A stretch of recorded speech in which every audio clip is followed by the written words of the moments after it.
You have something special. You have greatness within you. Hello, my name is Les Brown, and this program is designed to help you have a vision of yourself beyond your circumstances and mental conditioning and how to begin to live life on your terms. And the gentleman that I'm with today, he's an author, he's a powerful speaker, and he's an entrepreneur, and he's teaching people how to begin to handle the transitions in life, how to create a new chapter, how to begin to take your life to another level. His name is Jan Robberts. How are you, Jan? Very well, and pleased to meet you, Les. Yes. I want to ask you, what have you been doing professionally for the past few years? Professionally, I was in the oil business. I was a pipeline inspector, and I've done that for the last 31 years. 31 years, man. You look very young. Thank you, Les. Okay, now, but let me ask you, was that something that you enjoyed doing? Initially, yes, but as time went by, I started to enjoy it less and less. You know, they say that most people, over 86% of people, go to jobs that they don't like, and they still go and show up and show up. What happened when you got to the point where you said, I'm not going to do this anymore? What happened for you? Well, what really happened was I knew a long time ago that I should be doing something else, that I should be doing something more with my life than I was doing. But I was actually in the comfort zone, I suppose, you know, like most people, and it became uncomfortable. And at some point, the turning point really was when I went with the John Maxwell team to Guatemala as a volunteer. I was uncomfortable doing it because I didn't know what we're going to do, but I did it, and when we were there, something happened that changed my life. And when I came back, I sat on the plane on the way back and decided I will quit my job and I'm going to do what I should be doing with my life. So there was something that happened while you were there that really changed how you saw yourself, and you decided to change the direction of your life. Yes, Les. What was that something that happened? And I've always been interested in helping people from way back when I got bullied. I had an attitude of servitude. And when I was in Guatemala, especially, it came to light when we were working with people who were so hungry in their life. Some famous person said that you have to be hungry, and they were. There was thousands of people there who were hungry, and we were talking to them. We were only sending a message. We were the messengers, and we were there looking into these people's eyes, seeing hope in their eyes.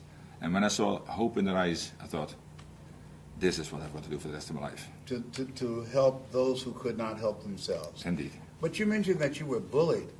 This took place in school? Yes, well, from an early age, because I'm now 6'4", but at my young age, I got bullied because I was wider than I was tall. And, you know, it is sad because bullying is something else that's close to my heart because it happens to so many more kids now. But I had a lot of luggage after that. People called me names, and I was happy on the outside. But one good thing happened to me when I was 11 years old. At year 12, I grew to this height. I was 6'4" when I was. So they didn't even call me lanky after they'd called me fatty for so long. Yes. But the You worry said was still there. after, when you became taller, Yes. they stopped bullying you. Strangely enough, Les. No, that's not strange. They figured, you know, if we bully him, whatever we bring to him, he could bring it back and some. Yes, Les. Yeah, so they stopped picking on you, but you're saying that even though they stopped, the scars mentally, they were still there. Yes, and I started feeling better about myself, and I started showing it because I was always happy on the outside. That's a conscious decision I made at a very early age, 6, 7 years old. I can be miserable by what they're saying, or I can be happy. Now, I was happy on the outside, but certainly not happy on the inside. And when the bullying stopped, I was free from that, but I wasn't free from myself. You know, and I didn't feel as if I mattered, because I was still a fatty on the inside, 6'4" and a fatty.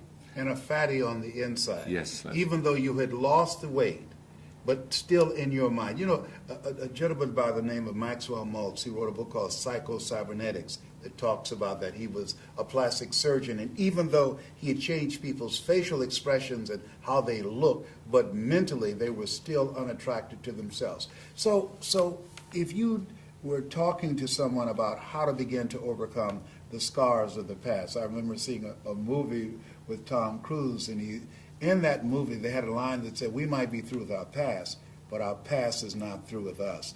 what's the first step that you would take to inform people, here's what you need to do to change your life? For me, it was to feed my mind. You have to feed your mind with positive material, because so much negativity, even at a young age. See what happened to me, Les, at 16, because of all the worrying and stress, I had an ulcer. Now, the doctor said ulcers are normally for adults who live busy lives with their businesses, and I found out it was because of the stresses and the worries I had, because I kept everything to myself. I needed to be happy on the outside after all. So sometimes what appears to be good is not good on the inside, but other people couldn't see it. So I realized that to step over that line, because at 17 I decided I can't live the rest of my life like this. There is more to life already. So maybe the seed got dropped in that there was more to life for me. Mm-hmm. And by doing that, I stepped across that line and decided I cannot live the future like I lived my past, even though I was only 17 years old, but I decided there has to be more. So somebody handed me a book. Now, I didn't read books because it was for me a secondary language. I originally come from Holland. It was a secondary language, and reading for me was slow. But somebody handed me a book, and I could thank him for the rest of my life if I knew who it was, because it was a positive book. It had positive influences on me. I started feeding my mind. And I think most of us really need to feed our mind more than we feed our bodies. But we spend more money in a restaurant than we actually spend in the bookstore.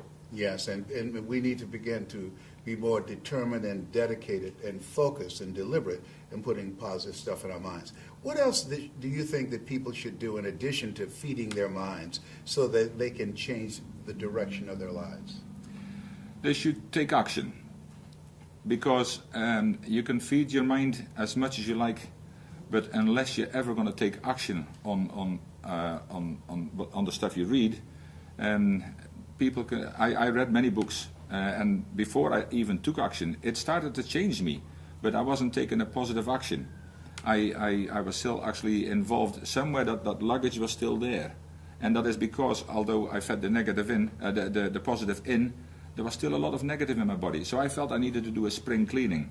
You know, and yes. And I thought it's time, and the brush started coming through my body, and I said it's time. I keep feeding the positive material in, but I wasn't getting the negative out. So every time something happened, it was bang, you started thinking negative again, even though the positive was coming in. When I wasn't reading, I started listening to tapes. At that time there was no CDs yet, there was cassette tapes. I bought myself a cassette recorder so I could walk with these things. When I was outside. So you're investing in yourself. I did invest in myself heavily. Warren Buffett said in the middle of the recession, he was asked a question, what's the most important investment you can make? And here's a guy that has billions of dollars in real estate, billions of dollars in the stock market. He said the most important investment you can make is in yourself. Well, I want to ask you, you work on a job for 31 years. There's a new term in corporations called presenteeism. People are present, but they're not there. You decided to leave. Tell me about coming to that point of saying, I don't want to do this anymore. I want to do something different with my life.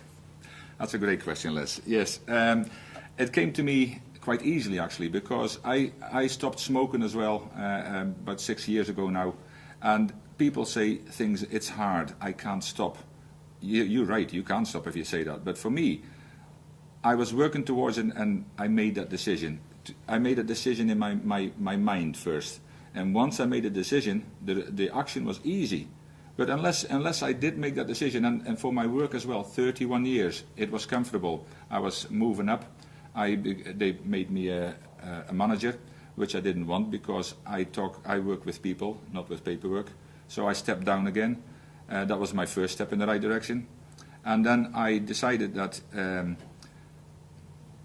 I had this urge inside of me that so long, it actually began to hurt. I called it my uncomfort zone. Most people call it a comfort zone because I was making more money and the money was good. I had no life because I was working to make a living, but not working to make a life. So, and I felt that if I was going to do something I was passionate about, I saw it in my father. My father has been a great example to me. We moved from Holland to Scotland with a family of 5 young kids. I was one of them, doing something new. He has never worked another day in his life, and that's 37 years ago. So I had a great example. But also I felt that when I needed to do it, it's now or never. I mean, we always put things off till tomorrow, but I also know we never know if we've got tomorrow.